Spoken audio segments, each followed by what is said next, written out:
മഹാലക്ഷ്മി സീരിയലിൻ്റെ പുതിയൊരു എപ്പിസോഡിൻ്റെ പ്രമുഖ വിശേഷങ്ങളിലേക്ക് എല്ലാവർക്കും സ്വാഗതം. അങ്ങനെ കണ്ണൻ്റെ മനസ്സിലേക്ക് കൂടുതൽ വിഷം കുത്തി വയ്ക്കാനായിട്ട് പ്രതാപൻ്റെ അമ്മയും കമലേശ്വരത്തേക്ക് വരുന്നുണ്ട്.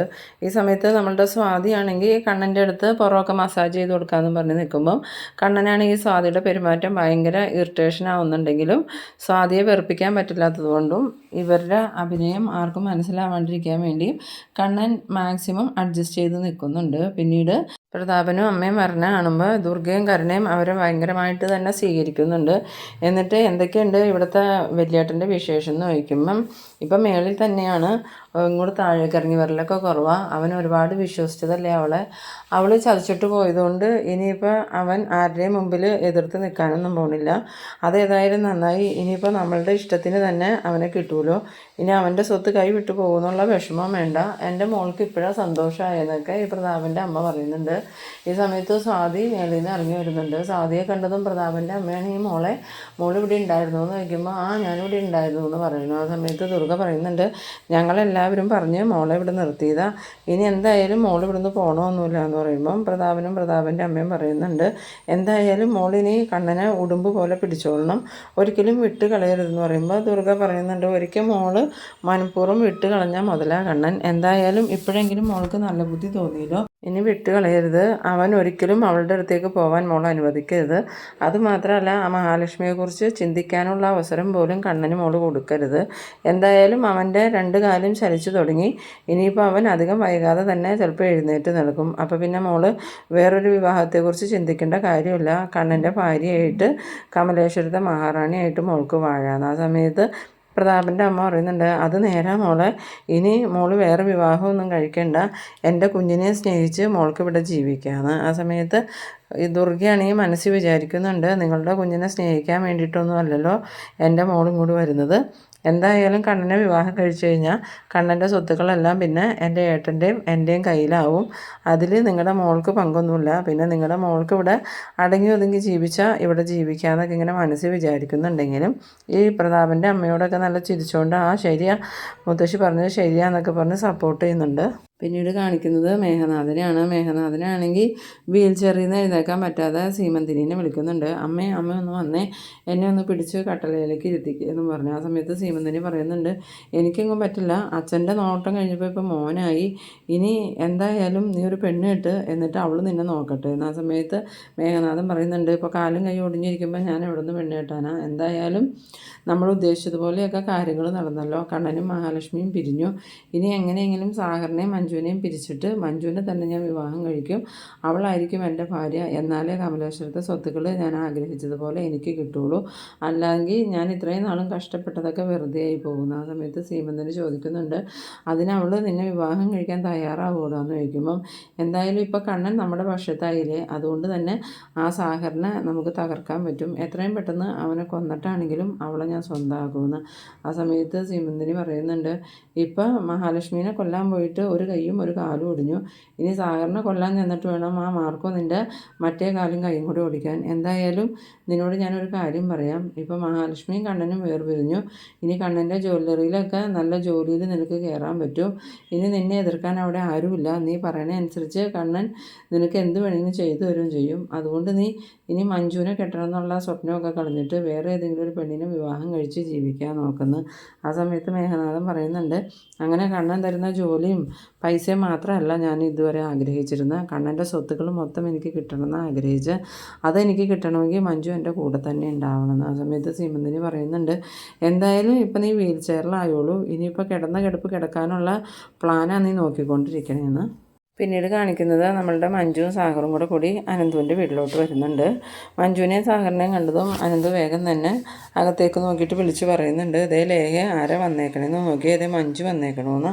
അങ്ങനെ ലേഹ മഹാലക്ഷ്മിയും കൂടെ വെളിയിലേക്ക് ഇറങ്ങി വരുമ്പം മഹാലക്ഷ്മി ആണെങ്കിൽ മഞ്ജുവിനെ കണ്ടതും മഞ്ജു നീ എന്താടി ഇപ്പോൾ ഇങ്ങോട്ട് വന്നേന്നൊക്കെ ചോദിച്ച് സ്നേഹത്തോടുകൂടി അകത്തേക്ക് വിളിച്ചുകൊണ്ട് പോകുന്നുണ്ട്.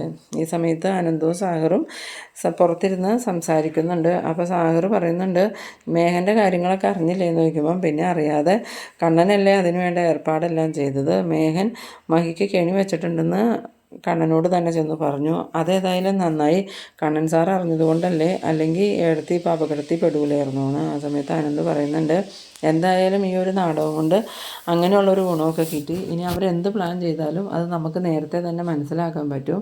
അങ്ങനെ നമുക്ക് അവരുടെ പ്ലാൻ പൊളിക്കാനും പറ്റും. എന്തായാലും മാർക്കോയുടെ കയ്യിൽ നിന്ന് കണക്കിന് കിട്ടിയിട്ടുണ്ട്.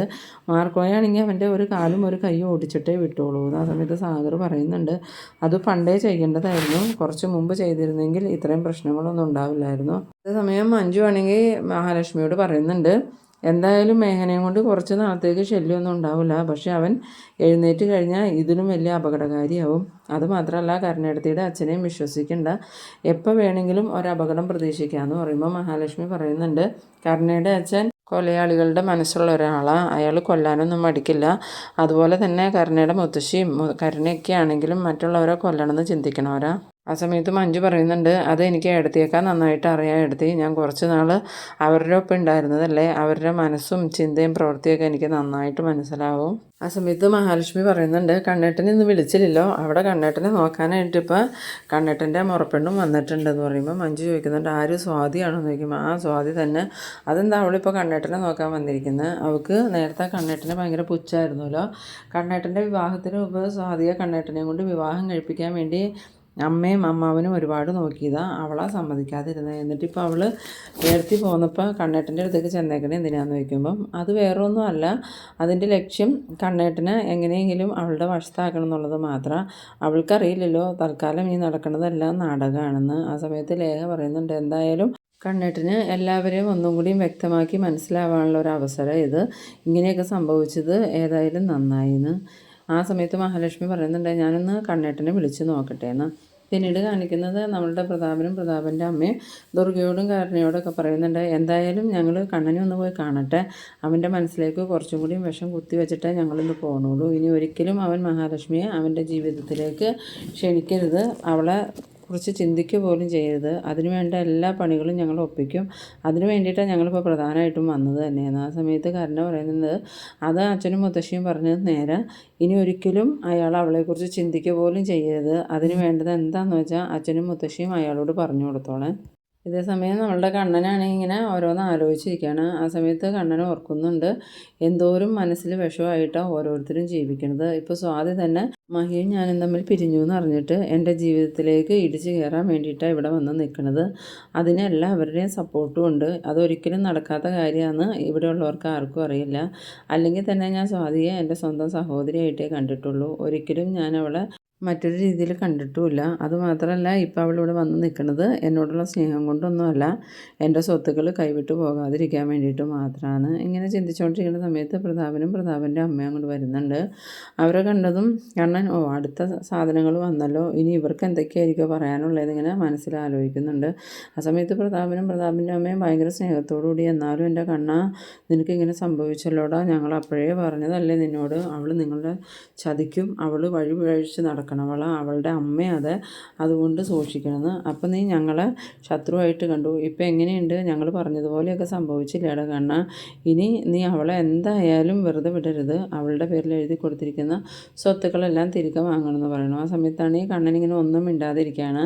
അപ്പോൾ പ്രതാപൻ്റെ അമ്മ പറയുന്നുണ്ട്, നീ എന്താ കണ്ണ ഒന്നും മിണ്ടാതിരിക്കണേന്ന് പറയുമ്പം, എനിക്കിതിനെക്കുറിച്ചൊന്നും സംസാരിക്കാൻ താല്പര്യമില്ല, ഞാനത് പല പ്രാവശ്യം ഇവിടെ ഉള്ളവരോട് പറഞ്ഞതാണ്, ഇനി ആരും എന്നോട് ഇതേക്കുറിച്ച് സംസാരിക്കാനായിട്ടും വരണ്ട, പുകഞ്ഞ പുള്ളി പുറത്ത്, എന്തായാലും മഹി ഇപ്പോൾ ഇവിടുന്ന് പോയല്ലോ, ഇനി ആ കാര്യം ഇവിടെ ആരും സംസാരിക്കേണ്ടതാണ്. അത് കേട്ടതും പ്രതാപൻ്റെ അമ്മ മനസ്സിൽ വിചാരിക്കുന്നുണ്ട്, ഇവനക്ക് അവളോട് അത്രയ്ക്കും വെറുപ്പായിട്ടുണ്ട്, അതുകൊണ്ടാണല്ലോ ഇവൻ ഇനി അവളെക്കുറിച്ച് ഇവിടെ സംസാരിക്കേണ്ടെന്ന് വരെ പറയുന്നത്. ആ സമയത്താണ് നമ്മളുടെ കണ്ണൻ്റെ ഫോൺ ബെല്ലടിക്കുന്നത്.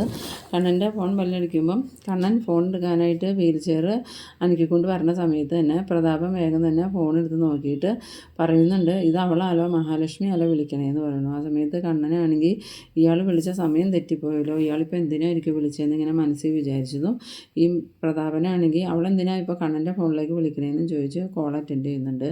എന്നിട്ട് ഹലോ എന്ന് ചോദിച്ചതും ഈ പ്രതാപൻ ചോദിക്കുന്നുണ്ട്, നീ എന്തിനാടി കണ്ണൻ്റെ ഫോണിലേക്ക് വിളിക്കണം, നിനക്ക് ഇനി ഇവനുമായിട്ട് എന്ത് ബന്ധമുള്ള, ഇവനെ ചതിച്ചിട്ട് പോയവളല്ലേടി നീ, പിന്നെ നീ ഇവനെ വിളിക്കണേ എന്തിനാന്നൊക്കെ ഇങ്ങനെ ചോദിച്ച് ദേഷ്യപ്പെടുമ്പോൾ കണ്ണനാണെങ്കിൽ ആകെ ഇതാവുന്നുണ്ട്.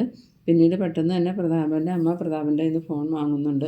പ്രതാപൻ്റെ കയ്യിൽ നിന്ന് ഫോൺ വാങ്ങിയതും പ്രതാപൻ്റെ അമ്മ ചോദിക്കുന്നുണ്ട്, നീ എന്തിനാടി കണ്ണനെ വിളിക്കണേ, ഇനി നീയും കണ്ണനുമായിട്ട് ഒരു ബന്ധം ഉണ്ടാവില്ല, അല്ലെങ്കിൽ തന്നെ നിന്നെക്കുറിച്ച് കേൾക്കുന്നത് പോലും കണ്ണൻമോനക്ക് ഇഷ്ടമല്ല, ഇനിയിപ്പോൾ കണ്ണൻമോനെ നോക്കാനായിട്ട് ഇവിടെ ഒരു പെൺകുട്ടി വരും, നിന്നെപ്പോലെ ഭർത്താവിനെ ചതിക്കുന്നവളല്ല, കണ്ണൻ മോനെ മഹാരാജാവിനെ കൂട്ട് നോക്കാൻ പറ്റിയ മഹാറാണിയെ പോലെയുള്ളൊരു പെൺകുട്ടി ഇവിടെ വരും. ഇനി ഞങ്ങളുടെ ലക്ഷ്യം അത് മാത്രം, കണ്ണൻമോന് നല്ലൊരു ജീവിതം ഉണ്ടാക്കി കൊടുക്കണമെന്ന്. അത് കേട്ടതും കണ്ണൻ മനസ്സിൽ വിചാരിക്കുന്നുണ്ട്, ഇവരുടെയൊക്കെ മനസ്സിലിപ്പോൾ എത്ര ദുഷിപ്പാന്ന് നോക്കിക്കേ. ഞാനും മഹിയും പിരിഞ്ഞു എന്ന് കേട്ടപ്പം ഇവർക്കൊക്കെ എന്നോട് എന്തൊരു സ്നേഹം. അത് എന്നോടുള്ള സ്നേഹമൊന്നുമല്ല, മഹാലക്ഷ്മിയുടെ ജീവിതം തകർന്നതിലുള്ള സന്തോഷം. അതുമാത്രമല്ല ഇവരുടെ മോൾക്കിനി സന്തോഷമായിട്ട് ജീവിക്കാനും പറ്റുള്ളൂ എന്ന്. ഈ സമയത്ത് പ്രതാപൻ്റെ അമ്മ വീണ്ടും മഹാലക്ഷ്മിയോട് പറയുന്നുണ്ട്, ഇനി നിനക്ക് പോകാൻ ഒരു വീടും ഇല്ലടി. ഇനി എൻ്റെ വീട്ടിലേക്ക് എങ്ങാനും നീ വന്നിട്ടുണ്ടെങ്കിൽ നിൻ്റെ കാല് ഞാൻ തല്ലി ഓടിക്കും. അതുപോലെ തന്നെ നിൻ്റെ കൊച്ചിൻ്റെ അച്ഛൻ ആരാണോ അയാളുടെ അടുത്തേക്ക് നീ പോയിക്കൊള്ളണം. ആ സമയത്ത് മഹാലക്ഷ്മി പറയുന്നുണ്ട്, അത് ഞാൻ തീരുമാനിച്ചോളാം മുത്തശ്ശി. എന്തായാലും ഞാൻ എൻ്റെ കൊച്ചിൻ്റെ അച്ഛൻ്റെ അടുത്തേക്ക് തന്നെയേ പോവുള്ളൂ.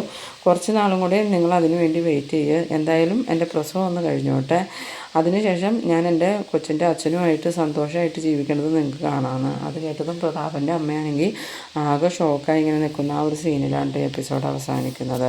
അപ്പോൾ നിങ്ങളെൻ്റെ വീഡിയോ ആദ്യമായി കാണുന്നവരാണെങ്കിൽ ചാനലൊന്ന് സബ്സ്ക്രൈബ് ചെയ്യാനും ഇഷ്ടമായാൽ ലൈക്ക് ചെയ്യാനും ഷെയർ ചെയ്യാനും മറക്കരുത്. അപ്പോൾ ഇതുപോലെ ഇൻട്രസ്റ്റിംഗ് ആയിട്ടുള്ള അടുത്തൊരു എപ്പിസോഡുമായി നമുക്ക് വീണ്ടും കാണാം. അതുവരേക്കും ബൈ ബൈ.